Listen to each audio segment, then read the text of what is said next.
ഇന്ന് നമ്മുടെ സംസ്ഥാനത്ത് 7020 പേർക്കാണ് കോവിഡ് ബാധ സ്ഥിരീകരിച്ചത്.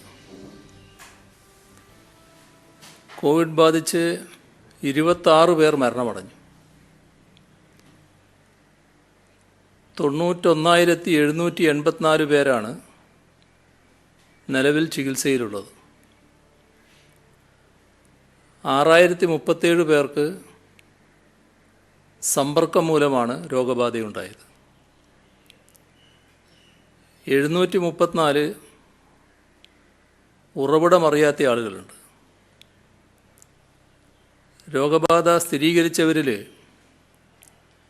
81 പേർ ആരോഗ്യ പ്രവർത്തകരാണ്. കഴിഞ്ഞ 24 മണിക്കൂറിൽ 54,339 സാമ്പിളുകൾ പരിശോധന നടത്തി.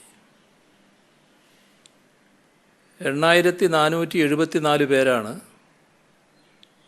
രോഗമുക്തരായത്.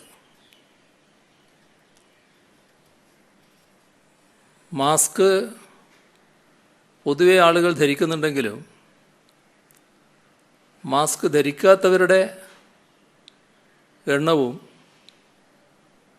വലിയ തോതിൽ കാണുന്നുണ്ട്. അപ്പോൾ മാസ്ക് ധരിക്കുന്നതിൻ്റെ പ്രാധാന്യം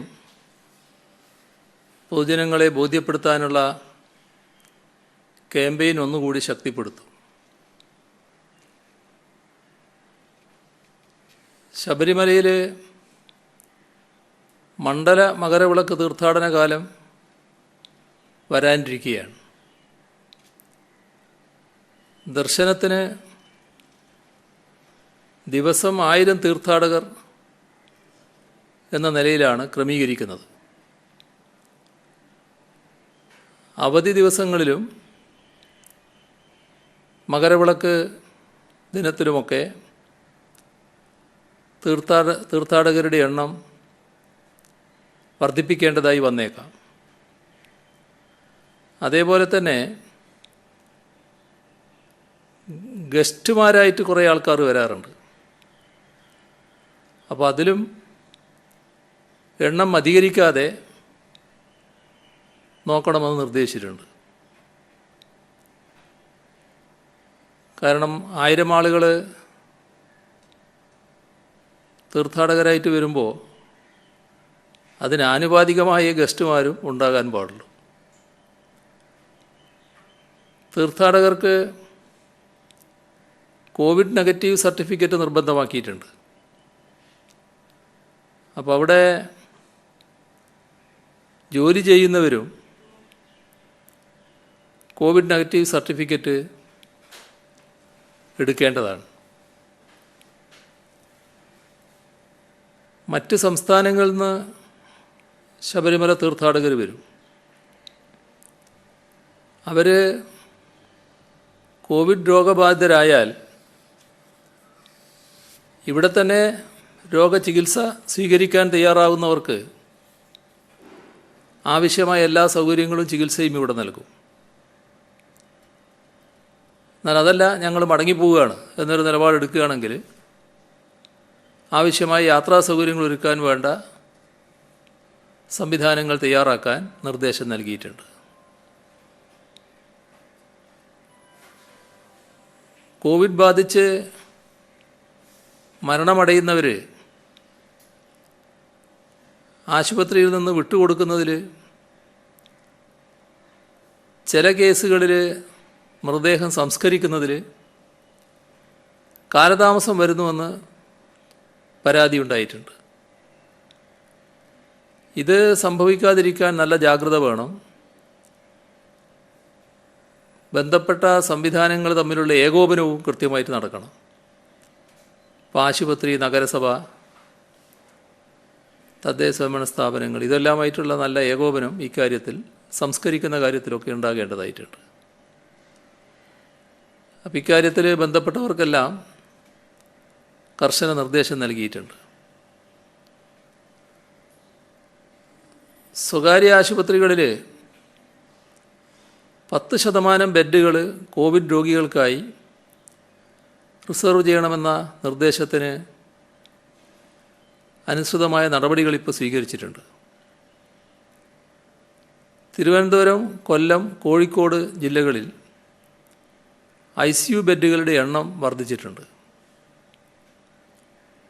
എല്ലാ ജില്ലകളിലെയും പ്രൈവറ്റ് ഹോസ്പിറ്റലുകളിലെ ICU ബെഡുകൾ എംപാനൽ ചെയ്യുന്നതിനുള്ള നടപടിക്രമങ്ങൾ പൂർത്തിയാവുകയാണ്. ടെസ്റ്റിംഗ് നിരക്ക് കൂട്ടുന്നതിൻ്റെ ഭാഗമായി എല്ലാ ജില്ലകളിലും പൊതുസ്ഥലങ്ങളിൽ കിയോസ്കുകൾ കൂടുതലായി സ്ഥാപിക്കാൻ ജില്ലാ കലക്ടർമാർക്ക് നിർദ്ദേശം നൽകിയിട്ടുണ്ട്.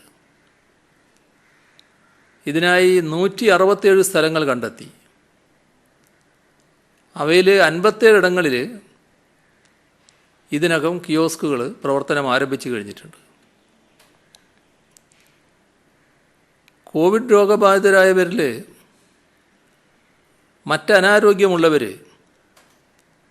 കൃത്യമായ ഇടവേളകളിൽ കോവിഡ് ടെസ്റ്റ് വീണ്ടും ചെയ്യേണ്ടത് അവരുടെ സുരക്ഷയ്ക്ക് അനിവാര്യമാണ്. ഇക്കാര്യത്തിൽ വേണ്ട ബോധവൽക്കരണം സംസ്ഥാനത്ത് നടത്തും. അതിനാവശ്യമായ ക്യാമ്പയിൻ പ്ലാൻ തയ്യാറാക്കിയിട്ടുമുണ്ട്. കോവിഡാനന്തര ചികിത്സയുടെ പ്രാധാന്യം നേരത്തെ തന്നെ പറഞ്ഞതാണ്. കോവിഡ് രോഗബാധ വന്നുപോയതിനു ശേഷം നല്ല രീതിയിലുള്ള പരിചരണം രോഗികൾക്ക് ആവശ്യമാണ്. അതിനാവശ്യമായ പോസ്റ്റ് കോവിഡ് കെയർ സെൻറ്റർ ആരോഗ്യവകുപ്പ് ആരംഭിക്കുന്നുണ്ട്. പോസ്റ്റ് കോവിഡ് കെയർ സിസ്റ്റവും ആരോഗ്യവകുപ്പ് രൂപീകരിക്കും. അതിനുള്ള മാർഗനിർദ്ദേശവും ഉടനെ തയ്യാറാക്കും. അതോടൊപ്പം ഈ കാര്യവുമായി ബന്ധപ്പെട്ട് തന്നെ ടെലിമെഡിസിൻ സൗകര്യം ഇനിയും വിപുലപ്പെടുത്തും. കഴിഞ്ഞ കുറച്ച് നാളുകളായി സംസ്ഥാനത്ത് രോഗവ്യാപനം വർദ്ധിച്ച സാഹചര്യത്തിൽ കേസ് പെർ മില്യൺ 11,280 ഉയർന്നു. ദേശീയ ശരാശരി 5,790. അതിനനുസൃതമായി ടെസ്റ്റുകളുടെ എണ്ണം വർദ്ധിപ്പിച്ചിട്ടുമുണ്ട്. 1,23,524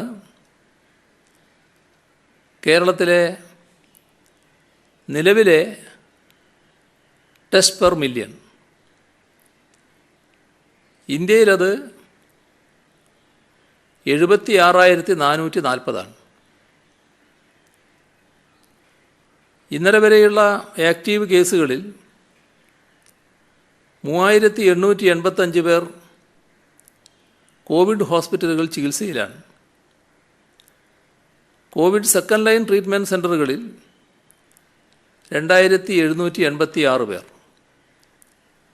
ഫസ്റ്റ് ലൈൻ ട്രീറ്റ്മെൻറ്റ് സെൻ്ററുകളിൽ 10,478 പേർ. ഡൊമിസിലിയറി കെയർ സെൻ്ററുകളിൽ 1,495 പേർ. ഇതാണ് നിലവിൽ ചികിത്സ തേടുന്നവരുടെ സ്ഥിതി. വീട്ടിൽ തന്നെ ചികിത്സിക്കുന്നവർ 62,448 പേരുണ്ട്.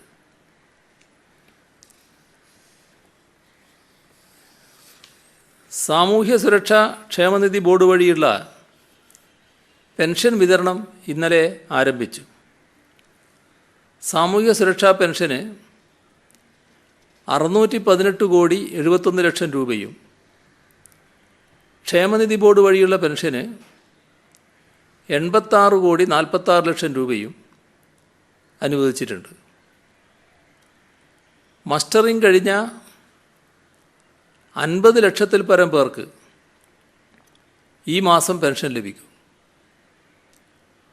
അതാത് മാസത്തെ പെൻഷൻ അതാത് മാസം തന്നെ വിതരണം ചെയ്യും എന്ന് പ്രകടന പത്രിക വാഗ്ദാനം ചെയ്തിരുന്നു. സർക്കാർ ഈ സാമ്പത്തിക ബുദ്ധിമുട്ടുകൾക്കിടയിലും അത് നടപ്പാക്കാനാണ് ശ്രമിക്കുന്നത്. നെല്ല് സംഭരണത്തിൽ നിന്നും വിട്ടുനിന്ന സ്വകാര്യ മില്ലുടമകളുടെ സമരം പിൻവലിച്ചിട്ടുണ്ട്. അതോടെ സംഭരണം ആരംഭിച്ചു കഴിഞ്ഞു. സഹകരണ സംഘങ്ങൾ ഇതിനകം സംഭരിച്ച നെല്ല് സംസ്കരിക്കാൻ വേണ്ട സഹായം മില്ലുടമകൾ ചെയ്യും. ഒരു മാസത്തിനകം മില്ലുടമകളുടെ ആവശ്യങ്ങൾ ചർച്ച ചെയ്യും. പാലക്കാട്, ആലപ്പുഴ ജില്ലകളിലാണ് പ്രധാനമായും കൊയ്ത്ത് നടക്കുന്നത്. ഈ വർഷവും റിക്കാർഡ് വിളവാണ് പ്രതീക്ഷിക്കുന്നത്.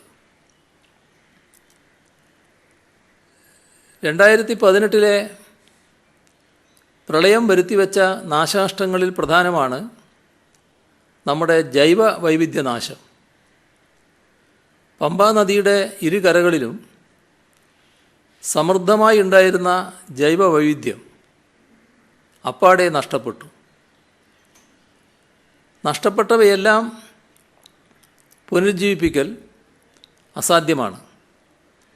എങ്കിലും കഴിയുന്നത്ര എണ്ണം പുനരുജ്ജീവിപ്പിച്ച് പമ്പാ നദിയെ സംരക്ഷിക്കുന്നതിനാണ് റീബിൽഡ് കേരള ഇനീഷ്യേറ്റീവിൻ്റെ ഭാഗമായി സംസ്ഥാന ജൈവ വൈവിധ്യ ബോർഡിൻ്റെ നേതൃത്വത്തിൽ പമ്പാ നദീതീര ജൈവ വൈവിധ്യ പുനരുജ്ജീവന പദ്ധതി നടപ്പിലാക്കുന്നത്.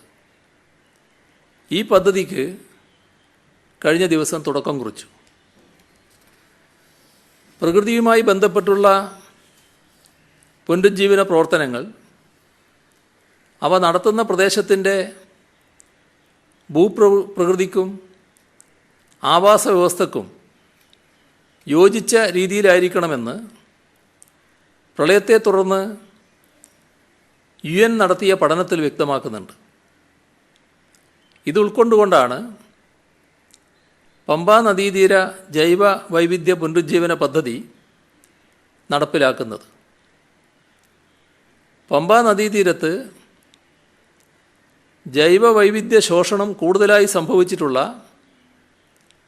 ഇലന്തൂർ, കോയിപ്പുറം, റാന്നി ബ്ലോക്ക് പഞ്ചായത്തുകളിൽ ഉൾപ്പെട്ട ചെറുകോൽ, കോഴഞ്ചേരി, അയിരൂർ, റാന്നി, പഴവങ്ങാടി, അങ്ങാടി, പെരുന്നാട്, വടശ്ശേരിക്കര, വെച്ചുച്ചിറ, നാറാണമൂഴി ഇങ്ങനെ 10 ഗ്രാമപഞ്ചായത്തുകളിലാണ് പദ്ധതി നടപ്പാക്കുന്നത്. പദ്ധതിയുടെ ആദ്യഘട്ടത്തിൽ തദ്ദേശീയവും വംശനാശ ഭീഷണി നേരിടുന്നതും പ്രദേശവാസികളുടെ ജീവസന്ധാരണത്തിന് പ്രയോജനപ്രദവുമാകുന്ന 64 സസ്യ ഇനങ്ങളുടെ തൈകളാണ് നട്ടുപിടിപ്പിക്കുന്നത്. കാർഷിക മേഖലയിലെ പുതിയ പരിഷ്കാരങ്ങൾക്കെതിരെ രാജ്യമൊന്നടങ്കം കർഷക പ്രതിഷേധം അലയടിച്ചുയരുന്നൊരു ഘട്ടമാണിത്. ആ സമയത്താണ് പച്ചക്കറി വിളകൾക്ക് തറവില പ്രഖ്യാപിച്ച് കർഷകർക്ക് കേരളത്തിൽ സർക്കാർ കൈത്താങ്ങാവുന്നത്. മുന്നോട്ടു പോകാനുള്ള കരുത്തും ധൈര്യവും പകരുന്നതായിരിക്കും ഈ പദ്ധതി. കൊല്ലം തുറമുഖത്ത് പുതുതായി നിർമ്മിച്ച multipurpose passenger come cargo terminal കഴിഞ്ഞ ദിവസം നാടിന് സമർപ്പിക്കുകയുണ്ടായി. കേരളത്തിലെ 17 ചെറുകിട തുറമുഖങ്ങളുടെയും അടിസ്ഥാന സൗകര്യ വികസനത്തിൽ പ്രത്യേക ശ്രദ്ധ പതിപ്പിക്കുവാൻ സർക്കാരിന് കഴിഞ്ഞിട്ടുണ്ട്. യാത്രാ കപ്പലില്ലാത്തപ്പോൾ കാർഗോ കപ്പലുകൾ തീരത്തെ കടുപ്പിക്കാൻ കഴിയും വിധം ഉള്ള വിവിധോദ്ദേശ ടെർമിനലാണിത്. കൊല്ലവും ലക്ഷദ്വീപുമായുള്ള ബന്ധം മെച്ചപ്പെടുത്തുന്നതിനും ഇതുപകരിക്കും. ഇതോടെ നിലവിൽ വിഴിഞ്ഞം തുറമുഖത്ത് നടക്കുന്ന കപ്പലിലെ ക്രൂ ചേഞ്ച് സംവിധാനം കൊല്ലം തുറമുഖത്തും ലഭ്യമാകും. ഈ ടെർമിനൽ യാഥാർത്ഥ്യമായതോടെ മിനിക്കോയ് കൊല്ലം വിനോദസഞ്ചാര കടൽപ്പാതക്കും സാധ്യത തെളിഞ്ഞിരിക്കുകയാണ്. തുറമുഖത്തെ ഷിപ്പിംഗ് പ്രവർത്തനങ്ങൾ സുഗമമാക്കുന്നതിനായി നിർമ്മിച്ച 2 പുതിയ മോട്ടോർ ട്രക്കുകളും നാടിന് സമർപ്പിച്ചു. 3,26,00,000 രൂപ ചെലവഴിച്ചാണ് ധ്വനി, മിത്ര എന്നീ ടഗുകൾ നിർമ്മിച്ചിട്ടുള്ളത്. ഇതിൽ ഓരോന്നിനുമാണ് 3,26,00,000 രൂപ. ഇതിലൊരെണ്ണം കൊല്ലം തുറമുഖത്തായിരിക്കും, മറ്റൊന്ന് ബേപ്പൂർ തുറമുഖത്തുമാണ് ഉണ്ടാവുക. കേരള പോലീസ് ഹൗസിംഗ് സഹകരണ സംഘം അതിലെ അംഗങ്ങൾക്കും അവരുടെ ആശ്രിതർക്കും വേണ്ടി ആരംഭിക്കുന്ന കെയർ പ്ലസ് എന്ന ചികിത്സാ സഹായ പദ്ധതി കഴിഞ്ഞ ദിവസം ഉദ്ഘാടനം ചെയ്തു. ഒരു ഇൻഷുറൻസ് കമ്പനിയെയും ആശ്രയിക്കാതെ പോലീസ് ഉദ്യോഗസ്ഥർക്കും അവരുടെ ജീവിത പങ്കാളിക്കും കുട്ടികൾക്കും വർഷം തോറും 3 ലക്ഷം രൂപയുടെ ചികിത്സാ സംരക്ഷണം ഉറപ്പാക്കുന്ന ഈ പദ്ധതി കേരളത്തിലെ മുഴുവൻ പോലീസ് സേനാംഗങ്ങൾക്കും ഏറെ ഉപകാരപ്രദമാവുമെന്ന കാര്യം ഉറപ്പാണ്. സംസ്ഥാനത്തെ സർക്കാർ ഉന്നത വിദ്യാഭ്യാസ സ്ഥാപനങ്ങളിലെ 47 പുതിയ കെട്ടിടങ്ങൾ വീഡിയോ കോൺഫറൻസ് വഴി കഴിഞ്ഞ ദിവസം ഉദ്ഘാടനം ചെയ്തു. കുസാറ്റ്, കണ്ണൂർ, MG, കാലിക്കറ്റ് സർവകലാശാലകളിലെ നിർമ്മാണം പൂർത്തിയാക്കിയ ഓരോ പദ്ധതികൾ IHRDയുടെ കീഴിലുള്ള 9 സ്ഥാപനങ്ങൾ, അസാപ്പിന് കീഴിലെ 3 കമ്മ്യൂണിറ്റി സ്കിൽ പാർക്കുകൾ, കോളേജ് വിദ്യാഭ്യാസ വകുപ്പിന് കീഴിലുള്ള 15 ആർട്സ് ആൻഡ് സയൻസ് കോളേജുകൾ, സാങ്കേതിക വകുപ്പിന് കീഴിലുള്ള 2 എഞ്ചിനീയറിംഗ് കോളേജുകൾ, 3 പോളിടെക്നിക് കോളേജുകൾ, 5 ടെക്നിക്കൽ ഹൈസ്കൂളുകൾ, ഇവിടങ്ങളിലെല്ലാമുള്ള വിവിധ പദ്ധതികളാണ് ഉദ്ഘാടനം ചെയ്തത്. 64 കോടി രൂപ ചെലവിട്ടാണ് ഈ പദ്ധതികൾ പൂർത്തിയാക്കിയത്. കേരളത്തിലെ ഇതുവരെ സംവരണാനുകൂല്യം ലഭിക്കാത്ത വിഭാഗങ്ങളിലെ സാമ്പത്തികമായി പിന്നോക്കം നിൽക്കുന്നവർക്ക് സംവരണം ഏർപ്പെടുത്തുന്നതുമായി ബന്ധപ്പെട്ടുള്ള കാര്യങ്ങൾ കഴിഞ്ഞ ദിവസം വിശദീകരിച്ചതാണ്. എന്നാൽ അത് സംബന്ധിച്ച് ചില പ്രചരണങ്ങൾ തുടരുന്നു എന്നതിൻ്റെ പശ്ചാത്തലത്തിൽ കൂടുതൽ വ്യക്തത ആവശ്യമുണ്ടെന്നാണ് തോന്നുന്നത്. സാമൂഹ്യ യാഥാർത്ഥ്യങ്ങളെ ശരിയായ അർത്ഥത്തിൽ പരിഗണിച്ചാണ് സംവരണ കാര്യത്തിൽ ഞങ്ങൾ എക്കാലത്തും നിലപാട് സ്വീകരിച്ചിട്ടുള്ളത്. മണ്ഡൽ കമ്മീഷൻ റിപ്പോർട്ടിൻ്റെ ഘട്ടത്തിൽ ഉണ്ടായ ദേശീയ അന്തരീക്ഷം, ആ ഘട്ടത്തിൽ സ്വീകരിച്ച സമീപനം നമുക്കെല്ലാം ഓർമ്മയുള്ളതാണ്. ദശാബ്ദങ്ങളായി ഇക്കാര്യത്തിൽ സ്വീകരിച്ചു വരുന്നൊരു നിലപാടുണ്ട്. ഇതിൽ ഒരാശങ്ക, ഇപ്പോൾ സംവരണ ആനുകൂല്യം ലഭിക്കുന്നവർക്ക് ഈ പുതിയ സംവരണം വരുന്നതോടെ എന്തോ നഷ്ടപ്പെട്ടു പോകുമെന്നതാണ്. നമ്മുടെ രാജ്യത്ത് സംവരണം സംബന്ധിച്ച് ഈ സംവരണം തുടരേണ്ടതുണ്ടോ എന്ന് കുറച്ച് നാൾ മുൻപ് വലിയൊരു ചർച്ച ഉയർന്നു വന്നിരുന്നു. ആ ഘട്ടത്തിൽ ഖണ്ഡിതമായ നിലപാടാണ് ഞങ്ങൾ എടുത്തിട്ടുള്ളത്. സംവരണം ഇപ്പോൾ പട്ടികജാതി പട്ടികവർഗ വിഭാഗങ്ങൾക്കുള്ള സംവരണം ദശാബ്ദങ്ങളായല്ല നൂറ്റാണ്ടുകളായി അടിച്ചമർത്തപ്പെട്ടൊരു വിഭാഗമാണത്. ആ വിഭാഗത്തെ ശരാശരി നിലവാരത്തിലേക്ക് ഉയർത്തണമെങ്കിൽ പ്രത്യേകമായ പിന്തുണ നൽകേണ്ടതുണ്ട്. അതിനാണ് സംവരണം ഏർപ്പെടുത്തിയത്. ആ സംവരണത്തിൽ ഉയർത്താൻ നോക്കിയത്. അതിനെതിരെ ശക്തമായ നിലപാട് സ്വീകരിക്കുകയും സംവരണം തുടരേണ്ടതാണെന്ന നിലപാട് ഞങ്ങൾ എടുക്കുകയും ചെയ്തു. ദശാബ്ദങ്ങൾക്ക് മുൻപ് തന്നെ നമ്മുടെ രാജ്യത്ത് വേറൊരു പ്രശ്നം നാം ചർച്ച ചെയ്തു. ഈ സംവരണം തുടരണം.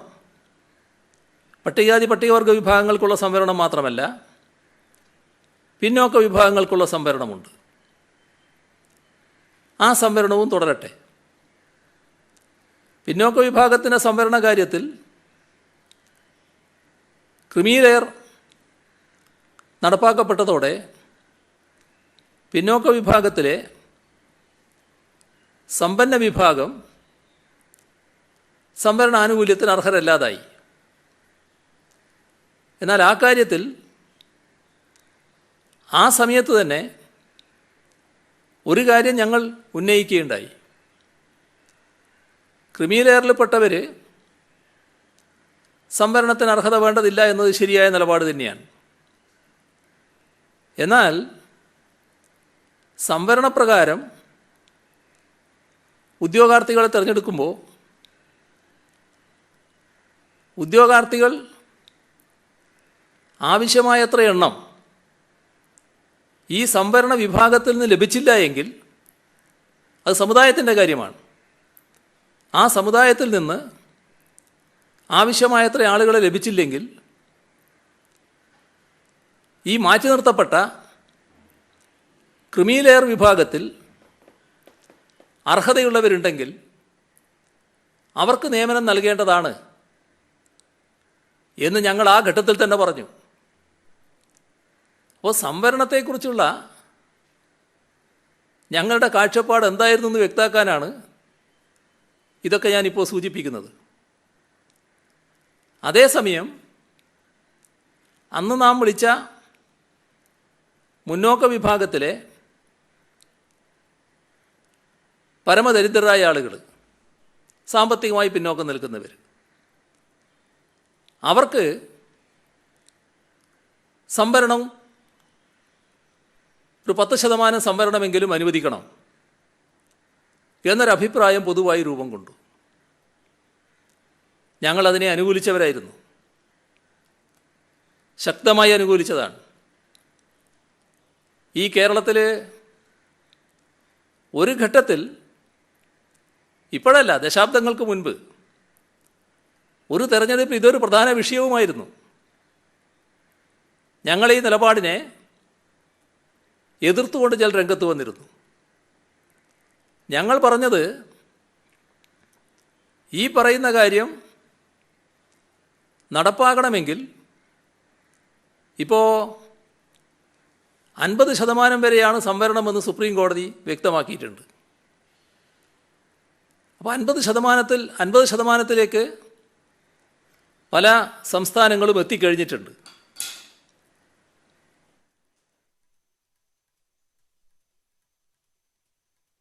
സാഹചര്യത്തിൽ ഭരണഘടനാ ഭേദഗതിയിലൂടെ മാത്രമേ നടപ്പാക്കാൻ പറ്റൂ.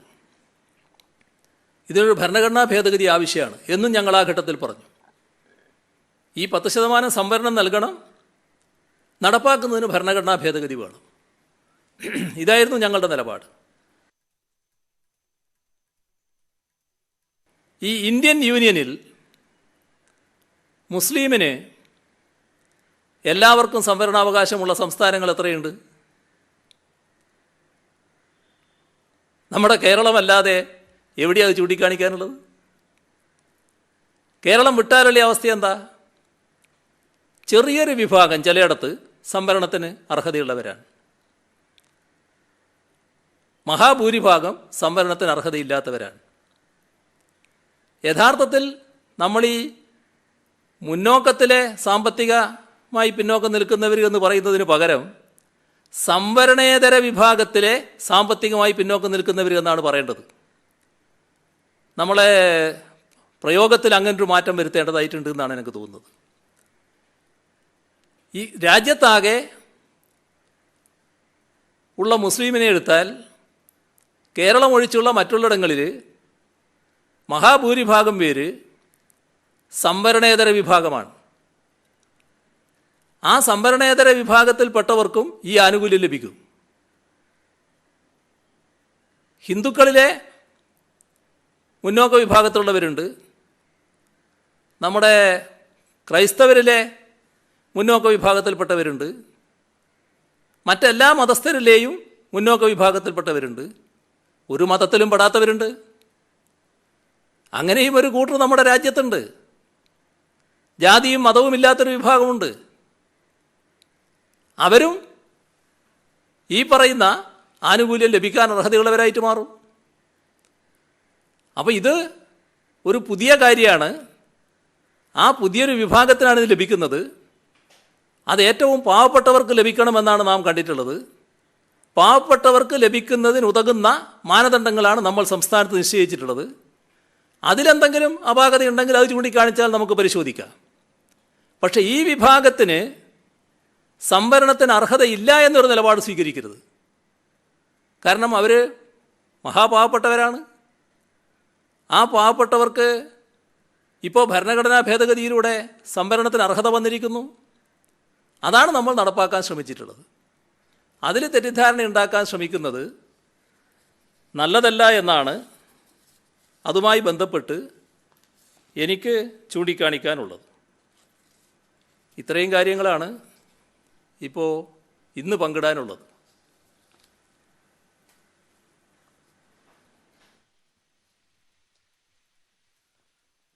സിഎം, ഇന്നൊരു പ്രധാനപ്പെട്ട വാർത്തയാണ്.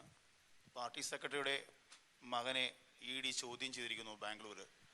എന്താണ് അക്കാര്യത്തിൽ സർക്കാരിൻ്റെ നിലപാട്, താങ്കളുടെ ധാർമ്മികമായ നിലപാട്? അല്ല, നമുക്ക് ഈ കോവിഡുമായി ബന്ധപ്പെട്ട എന്തെങ്കിലും ചോദ്യം ഉണ്ടെങ്കിൽ അത് കഴിഞ്ഞിട്ട് പിന്നെ ഇത്തരം കാര്യങ്ങളിലേക്ക് പോകാമല്ലോ. അതുമായി ബന്ധപ്പെട്ട എന്തെങ്കിലും ഉണ്ടോ ചോദ്യം? പക്ഷേ ഇപ്പോൾ സിഎം ഇന്ന് ഏറ്റവും പ്രധാനപ്പെട്ടത് അങ്ങയുടെ മുൻ പ്രിൻസിപ്പൽ സെക്രട്ടറിയുടെ അറസ്റ്റും പാർട്ടി സെക്രട്ടറിയുടെ മകന്റെ ഇതുണ്ടോന്നാണ്. മറ്റു കാര്യങ്ങൾ എടുക്കാൻ നമുക്ക്. ഇങ്ങനെ കോവിഡുമായി ബന്ധപ്പെട്ട എന്തെങ്കിലും ചോദ്യം ഉണ്ടോ നിങ്ങൾക്ക്? അതാണ് ഞാൻ ചോദിക്കുന്നത്. നേരത്തെ സിഎം ഒരു വാർത്താ സമ്മേളനത്തിൽ തിരുവനന്തപുരം ജില്ലയിൽ കോവിഡ് രോഗികളുടെ എണ്ണം കുറഞ്ഞു വരുന്നത് സംബന്ധിച്ച് പറഞ്ഞിരുന്നത് ഇവിടുത്തെ ഉദ്യോഗസ്ഥരുടെയും പൊതുജനങ്ങളുടെയും പ്രത്യേകിച്ച് പോലീസ് എല്ലാവരുടെയും സംയുക്തമായ ശക്തമായ ഇടപെടലിന്റെ ഭാഗമാണെന്ന് പറഞ്ഞിരുന്നു. ഇന്നിപ്പോ താങ്കൾ ബോധവൽക്കരണം ശക്തിപ്പെടുത്തുമെന്ന് പറയുന്നുണ്ട്. അപ്പം ഈ രോഗികൾ വർദ്ധിച്ചു വരുന്ന മലപ്പുറം പോലുള്ള ജില്ലകളിൽ എന്തെങ്കിലും പ്രത്യേകമായ രീതിയിലുള്ള ഇടപെടലിന് ഈ തിരുവനന്തപുരം ജില്ലയിലെ ബേസ് ചെയ്തിട്ടുള്ള തരത്തിലുള്ള ഇടപെടലിന് എന്തെങ്കിലും സാധ്യത ഉണ്ടോ, ആലോചന നടക്കുന്നുണ്ടോ? എല്ലാ സ്ഥലത്തും ഒരേ തരത്തിലുള്ള ഇടപെടൽ തന്നെയാണ് നമ്മൾ ഉദ്ദേശിച്ചിട്ടുള്ളത്. അതിൻ്റെ ഭാഗമായിട്ടുള്ള ഇടപെടൽ നടന്നുകൊണ്ടിരിക്കുകയാണ്. ഇപ്പോൾ നമ്മുടെ സംസ്ഥാനത്ത് ഫലപ്രദമായി നടക്കുന്നൊരു കാര്യം ഈ സെക്ടറൽ മജിസ്ട്രേറ്റുമാരുടെ ഇടപെടലാണ്. സെക്ടറൽ മജിസ്ട്രേറ്റുമാരും പോലീസും കൂടി ചേർന്നുകൊണ്ടുള്ള പ്രവർത്തനം നടക്കുന്നുണ്ട്.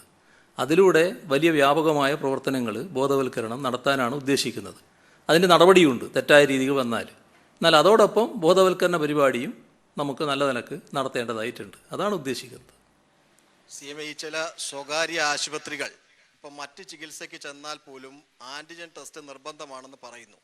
ആ ആൻറ്റിജൻ ടെസ്റ്റ് എടുക്കുന്ന ആൻറ്റിജൻ ടെസ്റ്റിൻ്റെ 3 ദിവസത്തെ വാലിഡിറ്റി മാത്രമേ ഉള്ളൂ. അടുത്ത ദിവസം വീണ്ടും ഡോക്ടറെ കാണാൻ ചെല്ലുമ്പോൾ വീണ്ടും ആൻറ്റിജൻ ടെസ്റ്റ് എടുക്കേണ്ട ഒരു സ്ഥിതിയാണുള്ളത്. അങ്ങനെ രോഗികളെ ഏതാണ്ട് ചൂഷണം ചെയ്യുന്ന ഒരു വിധത്തിലേക്ക് ചില ആശുപത്രികളിലെങ്കിലും മാറുന്നുണ്ട്.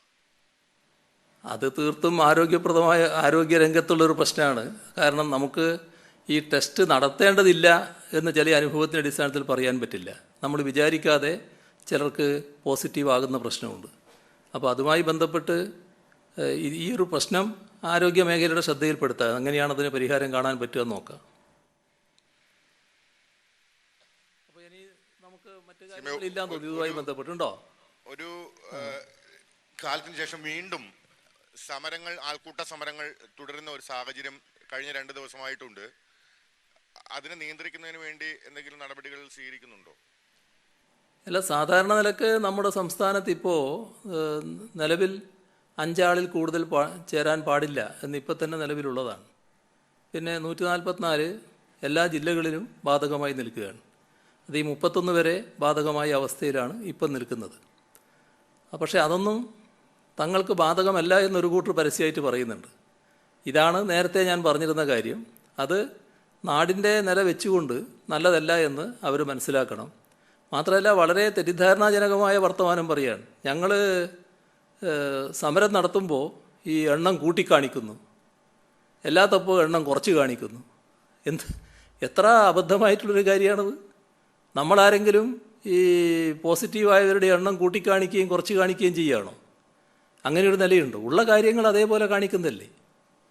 അപ്പോൾ നമ്മുടെ നാട്ടിലുള്ള യാഥാർത്ഥ്യം ഇന്നിപ്പോൾ പൂർണ്ണമായി ആശ്വസിക്കാൻ കഴിയുന്ന വകയിലല്ല. അങ്ങനെ ഒരു സ്ഥിതിയിലേക്ക് നമ്മൾ എത്തിയിട്ടില്ല. വല്ലാതെ വർദ്ധിക്കുന്നില്ല എന്നൊരവസ്ഥയുണ്ട്, അത് വസ്തുതയാണ്. പക്ഷേ നല്ല എണ്ണം തന്നെയാണ് ഇപ്പോഴും ഉള്ളത്. ഞാൻ പറഞ്ഞല്ലോ നേരത്തെ ടെസ്റ്റ് പോസിറ്റിവിറ്റി റേറ്റിൻ്റെ ഒരു കാര്യം.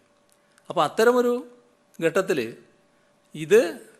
ഇതിൻ്റെ ഭാഗമായി പാലിക്കേണ്ട ജാഗ്രത ഇല്ലാതാക്കുന്ന ഒരു സമീപനവും ഉത്തരവാദപ്പെട്ടവരുടെ ഭാഗത്ത് ഉണ്ടാകരുത് എന്നാണ് എനിക്ക് ഈ ഘട്ടത്തിലും അഭ്യർത്ഥിക്കാനുള്ളത്. 144 പ്രഖ്യാപിച്ചിരിക്കുന്നത് ഒക്ടോബർ 31 അർദ്ധരാത്രി അവസാനിക്കും. അത് വീണ്ടും ദീർഘിപ്പിക്കുന്നുണ്ടോ? എന്താണ് അക്കാര്യത്തിൽ സർക്കാരിൻ്റെ തീരുമാനം? അല്ല, ഇന്നത്തെ ഒരു സാഹചര്യം വെച്ചാൽ നമ്മുടെ സംസ്ഥാനത്ത് പൂർണ്ണമായി പഴയൊരു നില പുനഃസ്ഥാപിക്കപ്പെട്ടു, ഒന്നും ആശങ്കക്കൊരടിസ്ഥാനവും ഇല്ലാത്ത അവസ്ഥയായി എന്ന് പറയാൻ പറ്റില്ല. മറ്റു കാര്യങ്ങൾ ആലോചിക്കേണ്ടതാണ്, ഇപ്പോൾ ഒന്നും പറയാൻ പറ്റില്ല. CM നേരത്തെ ചോദിച്ചത്, അങ്ങയുടെ മുൻ പ്രിൻസിപ്പൽ സെക്രട്ടറി M. ശിവശങ്കരൻ ഇപ്പോൾ സ്വർണ്ണക്കടത്തുമായി ബന്ധപ്പെട്ട കേസിൽ പ്രതി ചേർത്ത് അറസ്റ്റിലായിരിക്കുകയാണ്. അതിൽ പ്രധാനപ്പെട്ട ഈ അറസ്റ്റിന് അപ്പുറത്തേക്ക് സ്വർണം നയതന്ത്ര ബാഗേജ് പിടിച്ചപ്പോൾ, കസ്റ്റംസ് പിടിച്ചപ്പോൾ ഇടപെട്ടു, വിളിച്ചു എന്നുള്ള കാര്യം ശിവശങ്കർ സമ്മതിച്ചു എന്നുള്ളത് അറസ്റ്റ് മെമ്മോയിൽ വന്നിരിക്കുകയാണ്. നേരത്തെ ഈ ഒരു വിളിയെക്കുറിച്ച് ചോദ്യം ചോദിച്ചപ്പോൾ അങ്ങ് അത് ആരോപണങ്ങളെ പൂർണ്ണമായും തള്ളി പറയായിരുന്നു. ഇപ്പോൾ പുറത്തു വന്ന വിവരങ്ങൾ ഈ അറസ്റ്റ് എത്രത്തോളം ഗൗരവമേറിയതാണ്? ഇതുമായി ബന്ധപ്പെട്ട് മറ്റെന്തെങ്കിലും ചോദ്യം ഉണ്ടെങ്കിൽ അതെല്ലാം കൂടി ചേർത്തിട്ട് പറയാം, അതാ നല്ലത്. ചിലപ്പോൾ ചിലർ ഇതിൻ്റെ തുടർച്ചയായ ചോദ്യങ്ങളുണ്ടാവും. അപ്പം അങ്ങനെയുള്ളതെല്ലാം വന്നോട്ടെ. അങ്ങനെ ഒന്ന് ചേർത്ത് ചോദിച്ചേക്കാം. ഇതുപോലെ സമാന സംഭവം ഉണ്ടായപ്പോൾ സോളാർ കേസ് സമയത്ത് ധാർമ്മികത ഉയർത്തിക്കാട്ടി അന്നത്തെ മുഖ്യമന്ത്രി രാജിവെക്കണമെന്ന് താങ്കൾ പറഞ്ഞിട്ടുണ്ടായിരുന്നു. ഏതാണ്ടൊരു സമാന സ്വഭാവം, അതിനേക്കാൾ ഗുരുതര സ്വഭാവമാണ് ഇപ്പോഴുള്ളത്. അങ്ങനെയെങ്കിൽ ഈ പ്രതിപക്ഷമൊക്കെ ആവശ്യപ്പെടുന്ന പോലെയുള്ള രാജിയിലേക്ക് അതിനെക്കുറിച്ചും മറുപടി പറയണം. പിന്നെ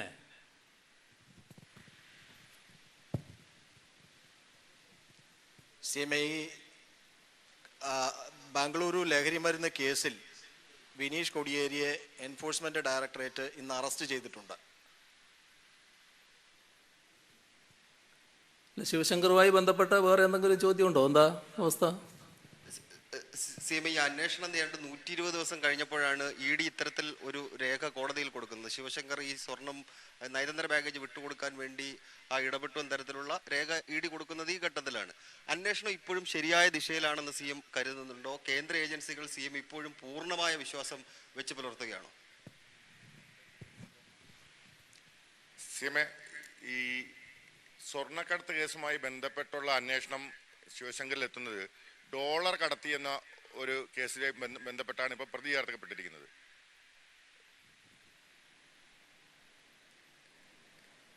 കഴിഞ്ഞോ? ഇല്ല.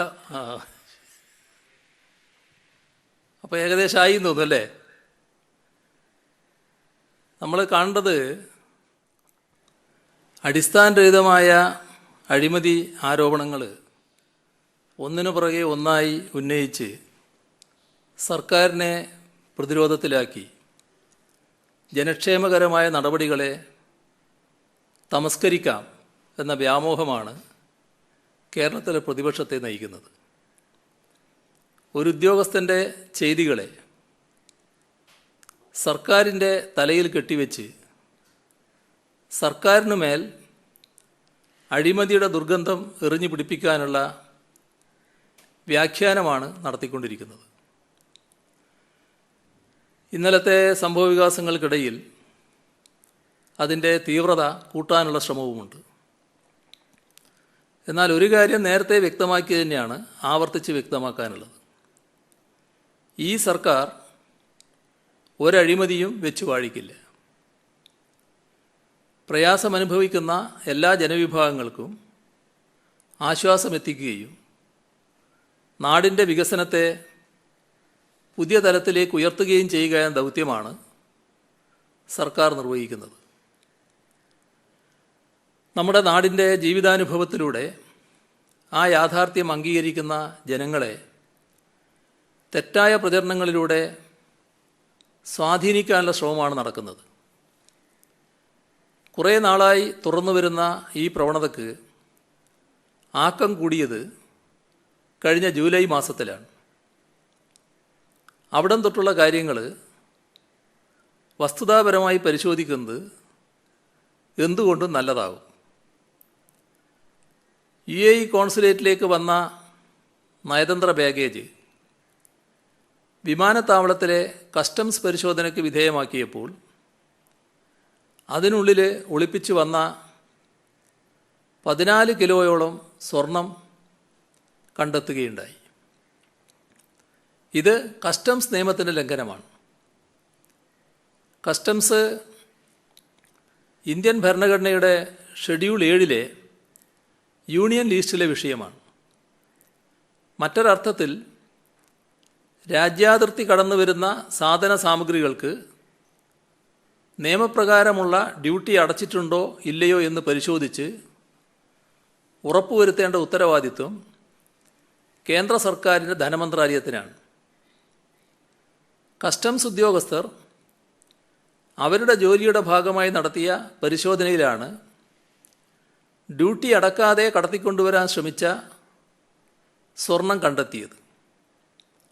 ഇതിൽ കോൺസൽ ജനറൽ കാര്യാലയവുമായി ബന്ധപ്പെട്ട ചിലരെ പ്രതി ചേർത്ത് കസ്റ്റംസ് കേസെടുക്കുകയും അറസ്റ്റ് രേഖപ്പെടുത്തുകയും ചെയ്തിട്ടുണ്ട്. ഇതിലൊരു പ്രതിയുമായി കേരള കേഡറിലെ IAS ഉദ്യോഗസ്ഥനായ M. ശിവശങ്കറിന് ബന്ധമുണ്ട് എന്ന വിവരം ലഭിച്ചപ്പോൾ തന്നെ സർക്കാർ ഇടപെട്ടു. മുഖ്യമന്ത്രിയുടെ ഓഫീസിൽ പ്രിൻസിപ്പൽ സെക്രട്ടറിയായും IT സെക്രട്ടറിയായും സേവനമനുഷ്ഠിച്ചു വന്ന ശിവശങ്കറിനെ അടുപ്പമുണ്ടായിരുന്നുവെന്ന് കണ്ടപ്പോൾ തന്നെ അദ്ദേഹത്തെ പദവിയിൽ നിന്നും മാറ്റി. ചീഫ് സെക്രട്ടറി നേതൃത്വത്തിൽ പ്രാഥമിക അന്വേഷണം നടത്തി ശിവശങ്കറിനെ സസ്പെൻഡ് ചെയ്യുകയും ചെയ്തു. വകുപ്പ് തല അന്വേഷണം നടക്കുന്നുമുണ്ട്. ഈ സംഭവത്തിൽ സംസ്ഥാന സർക്കാരിനെ കുറ്റപ്പെടുത്താനുള്ള ഒന്നുമില്ല. ആദ്യം പ്രചരിപ്പിച്ചത് ഡ്യൂട്ടി അടക്കാതെ കടത്തിക്കൊണ്ടുവന്ന സ്വർണം വിട്ടുകിട്ടാനായി സംസ്ഥാന സർക്കാരിലെ ഉദ്യോഗസ്ഥൻ കസ്റ്റംസ് ഉദ്യോഗസ്ഥരിൽ സ്വാധീനം ചെലുത്തിയെന്നാണ്. ഒരു ഉയർന്ന കസ്റ്റംസ് ഉദ്യോഗസ്ഥൻ നടന്നു വരവേ മാധ്യമങ്ങൾ അദ്ദേഹത്തിന് നേരെ മൈക്ക് നീട്ടുകയും മുഖ്യമന്ത്രിയുടെ ഓഫീസിൽ നിന്ന് ആരെങ്കിലും സ്വർണം വിട്ടുകിട്ടാനായി ബന്ധപ്പെട്ടിരുന്നോ എന്ന് ചോദിക്കുകയുമുണ്ടായി. ഇല്ല എന്നുള്ള മറുപടിയാണ് അദ്ദേഹത്തിൻ്റെ ഭാഗത്തു നിന്നുമുണ്ടായത്. അദ്ദേഹത്തെ രായ്ക്ക് രാമാനം അതിർത്തി കടത്തിവിട്ടത് ഒരു ചർച്ചാ വിഷയമായതേ ഇല്ല. രാജ്യാന്തര കള്ളക്കടത്ത് കേവലം നികുതി വെട്ടിപ്പിൽ മാത്രം ഒതുങ്ങി നിൽക്കുന്ന ഒന്നല്ല എന്ന അഭിപ്രായം പൊതുമണ്ഡലത്തിലും കേന്ദ്ര സർക്കാരിന് മുൻപാകെയും മുന്നോട്ട് വെച്ചത് സംസ്ഥാന സർക്കാരാണ്. രാജ്യത്തിൻ്റെ സമ്പദ്ഘടനയെ തകർക്കുന്ന ഇത്തരം പ്രവർത്തനത്തിനെതിരെ സമഗ്രവും ഏകോപിതവുമായ അന്വേഷണം ആവശ്യമാണെന്ന് സംസ്ഥാന സർക്കാർ ആവശ്യപ്പെട്ടു. അതിനാവശ്യമായ എല്ലാ സഹായ സഹകരണവും നൽകാമെന്നും വാഗ്ദാനം ചെയ്തു. ഇക്കാര്യങ്ങൾ ചൂണ്ടിക്കാട്ടി 2020 ജൂലൈ 8 പ്രധാനമന്ത്രിക്ക് കത്തെഴുതിയിരുന്നു. അഴിമതിയും നികുതി വെട്ടിപ്പും രാജ്യത്തിൻ്റെ സാമ്പത്തിക കുറ്റങ്ങളും എന്ത് വില കൊടുത്തും ചെറുക്കണമെന്ന ശക്തമായ അഭിപ്രായമാണ് സംസ്ഥാന സർക്കാരിനുള്ളത്.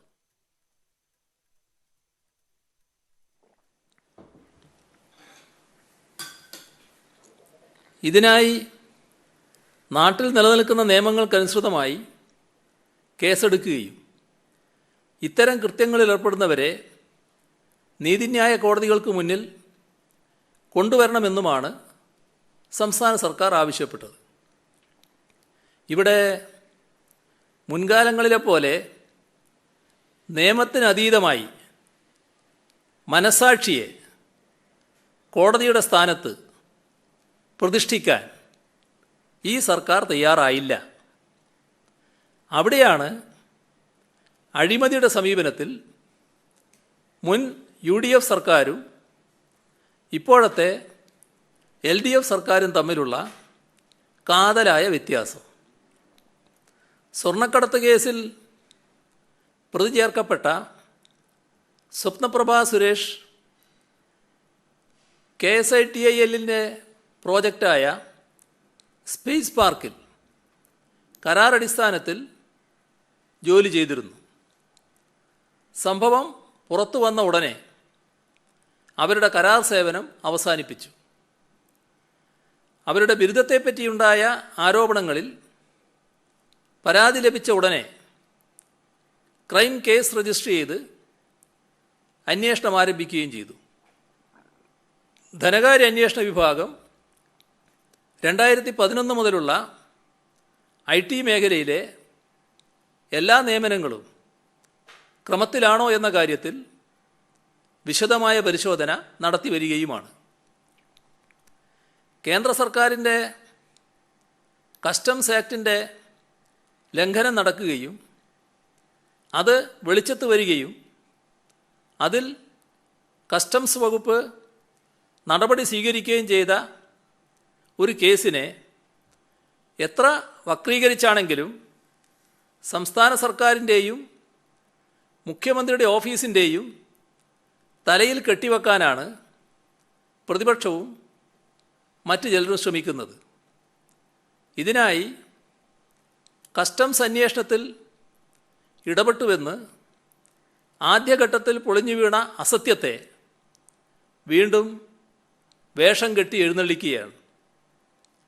ഇപ്പോൾ കസ്റ്റംസ്, എൻഫോഴ്സ്മെൻറ്റ് ഡയറക്ടറേറ്റ്, CBI, ആദായനികുതി വകുപ്പ് എന്നിവർ വിവിധ കേസുകൾ അന്വേഷിക്കുന്നുണ്ട്. അന്വേഷണം അതിൻ്റെ വഴിക്ക് സ്വതന്ത്രമായി നടക്കട്ടെ എന്ന അഭിപ്രായമാണ് സർക്കാരിന്.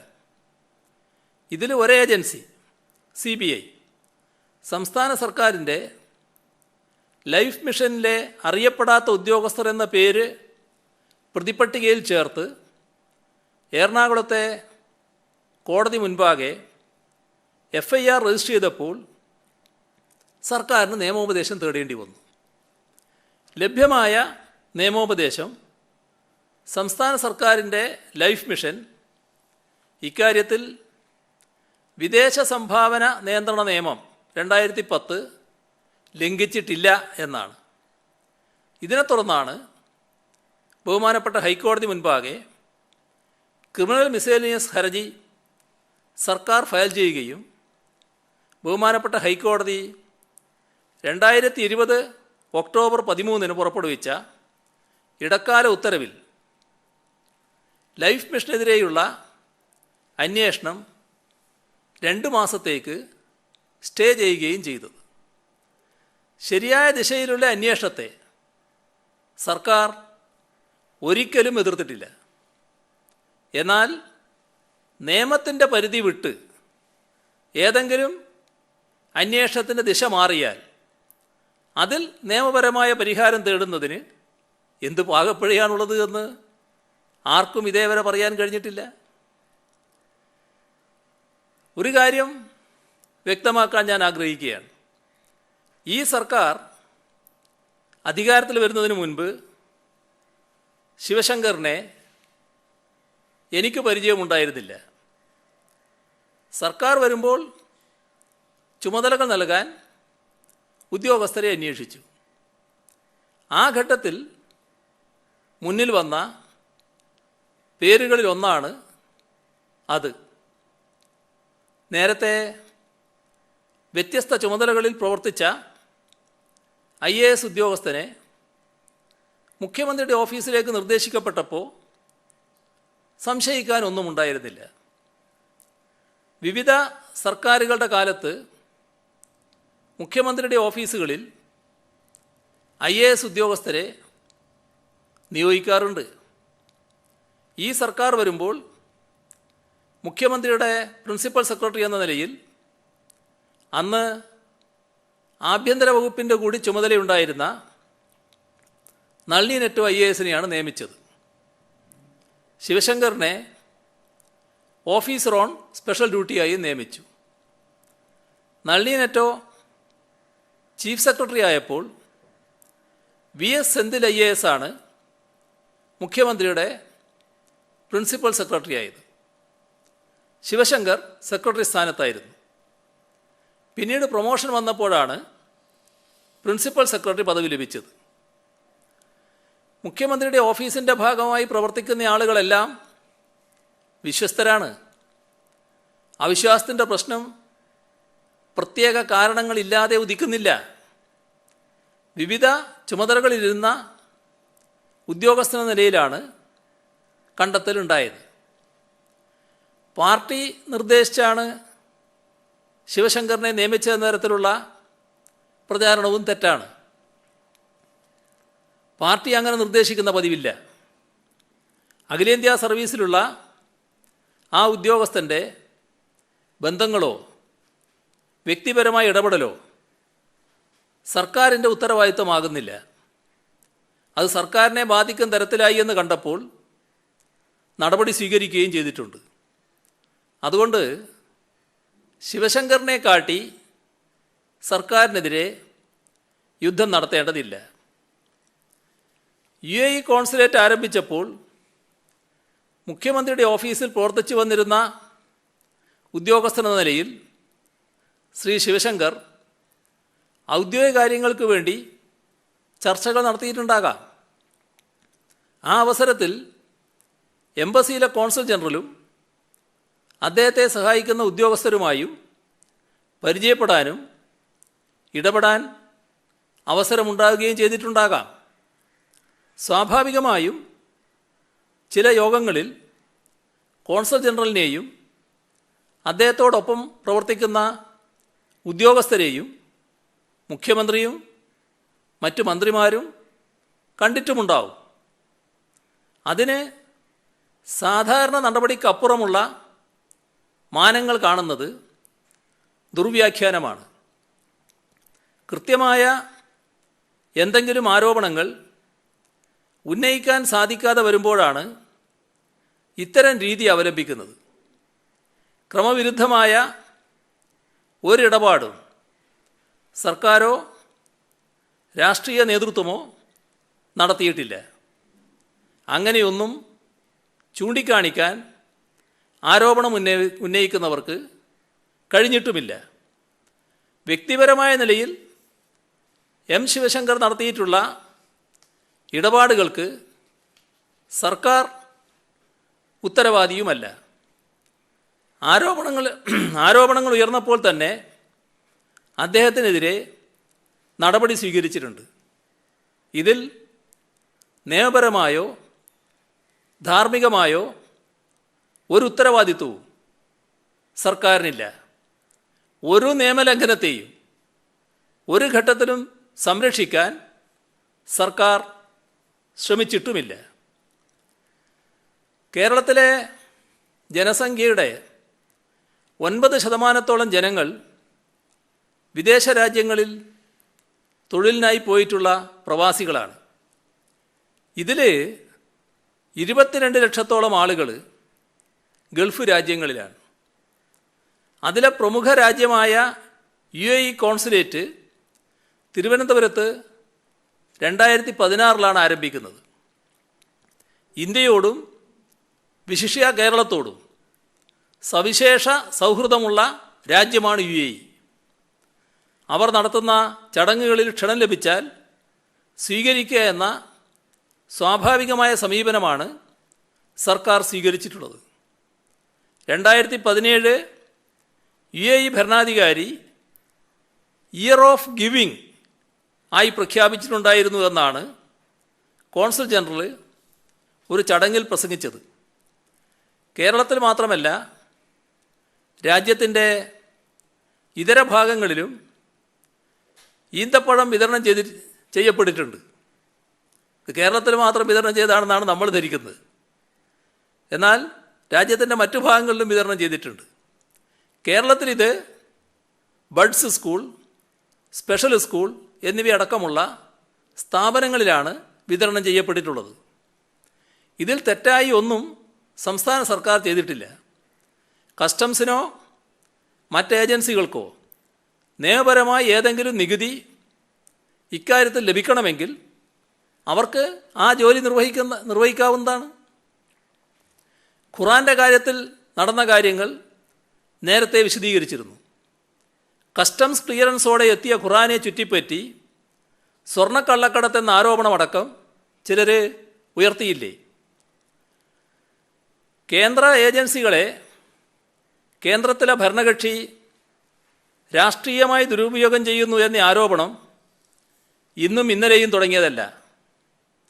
കോൺഗ്രസ് സർക്കാർ ഇക്കാര്യത്തിൽ വളരെയധികം ആരോപണങ്ങൾ നേരിട്ടിട്ടുണ്ട്. അതിലോട്ടിപ്പോൾ കടക്കുന്നില്ല. എന്നാൽ നിലവിലെ സാഹചര്യത്തിൽ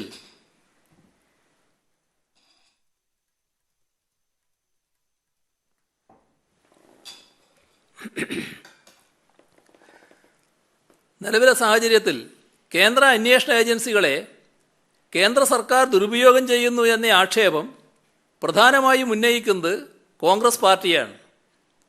കോൺഗ്രസ് അധ്യക്ഷ ശ്രീമതി സോണിയാഗാന്ധി ഇതുമായി ബന്ധപ്പെട്ട് ഹിന്ദുസ്ഥാൻ ടൈംസിൽ ഒക്ടോബർ 26 എഴുതുകയുണ്ടായി. ആ എഴുതിയ ഭാഗം എൻ്റെ കയ്യിലുണ്ട്. ഞാൻ ഈ സമയ ഭയപ്പാട് കൊണ്ട് അതിപ്പോൾ ഉദ്ധരിക്കുന്നില്ല എന്ന് മാത്രം. നിങ്ങളെ ശ്രദ്ധയിലും അതുള്ളതായിരിക്കും. ഇത്തരമൊരു അഭിപ്രായം ശ്രീ രാഹുൽ ഗാന്ധി MPയും പ്രകടിപ്പിക്കുകയുണ്ടായി. എന്നാൽ പ്രതിപക്ഷ നേതാവ് ഈ അഭിപ്രായത്തോട് യോജിക്കുന്നുണ്ടോ എന്നറിയാൻ പൊതുസമൂഹത്തിന് അവകാശമുണ്ട്. അദ്ദേഹം പറയുന്ന വാദം ഇന്ത്യയുടെ മറ്റ് സംസ്ഥാനങ്ങളിൽ ഇത് വാസ്തവമാണെങ്കിലും കേരളത്തിൽ കേന്ദ്ര ഏജൻസികൾ ഇത്തരത്തിൽ പ്രവർത്തിക്കുന്നില്ല എന്നാണ്. പക്ഷപാതിത്വം കേന്ദ്ര അന്വേഷണ ഏജൻസികളുടെ അസ്തിത്വത്തെ ബാധിച്ചതായാണ് കോൺഗ്രസ് അധ്യക്ഷ അഭിപ്രായപ്പെടുന്നത്. എന്നാൽ വാളയാർ ചുരം കടന്നാൽ ഈ പക്ഷപാതിത്വം അപ്രത്യക്ഷമാവുകയും അവർ കേന്ദ്ര ഏജൻസികൾ നിഷ്പക്ഷമതികളായി തീരുകയും ചെയ്യുമെന്ന വിചിത്രമായ വാദമാണ് സ്വന്തം പാർട്ടിയുടെ അഖിലേന്ത്യാ നേതാവിനെ ഖണ്ഡിച്ചുകൊണ്ട് പ്രതിപക്ഷ നേതാവ് ഉന്നയിക്കുന്നത്. പക്ഷപാതിത്വത്തെ കേരളത്തിൽ മാത്രം ഇല്ലാതാക്കുന്ന എന്ത് മാസ്മരിക ശക്തിയാണ് വാളയാറിലെ കാറ്റിനുള്ളത് എന്ന് അദ്ദേഹം വ്യക്തമാക്കിയാൽ അത് നമ്മുടെ പൊതുവിജ്ഞാനത്തിന് ഒരു മുതൽക്കൂട്ടാകും. വിവിധ വിഷയങ്ങളിൽ പ്രതിപക്ഷ നേതാവ് ഇപ്പോൾ ഉന്നയിച്ച ആരോപണങ്ങൾക്ക് അപ്പോൾ മറുപടി പറഞ്ഞിട്ടുള്ളതാണ്. അതിനാൽ ഇപ്പോൾ വിശദമായി അവ വിശദീകരിക്കാൻ മുതിരുന്നില്ല. ഉന്നയിച്ചിട്ടുള്ള ഒരാരോപണത്തിന് പോലും വസ്തുതകളുടെ പിൻബലമില്ലായിരുന്നു. കാര്യങ്ങളെ ഭാഗികമായി കണ്ടുകൊണ്ട് പ്രധാന വസ്തുക്കളെ മറച്ചുപിടിച്ച് ഉന്നയിക്കുന്ന ആരോപണങ്ങളായിരുന്നു അവയെല്ലാം. അദ്ദേഹം മരം കാണുന്നു, കാട് കാണുന്നില്ല എന്ന രീതി അവലംബിച്ചാണ് ഈ ആരോപണങ്ങൾ ഉന്നയിക്കുന്നത്. ഇനിയും കൂടുതൽ കാര്യങ്ങൾ പറയാനുണ്ട്, പക്ഷേ നമ്മുടെ സമയം കഴിഞ്ഞതുകൊണ്ട് മറ്റു കാര്യങ്ങളിലേക്ക് ഞാനിപ്പോൾ കടക്കുന്നില്ല. ഇനി നിങ്ങൾക്ക് ചോദിക്കാനുണ്ട്, എനിക്ക് പറയാനുണ്ട്, പക്ഷേ സമയം കഴിഞ്ഞു പോയി. അതുകൊണ്ട് ഞാൻ ഇന്നിവിടെ അവസാനിപ്പിക്കുകയാണ്. ബാക്കി പിന്നീട് എടുക്കാം നമുക്ക്.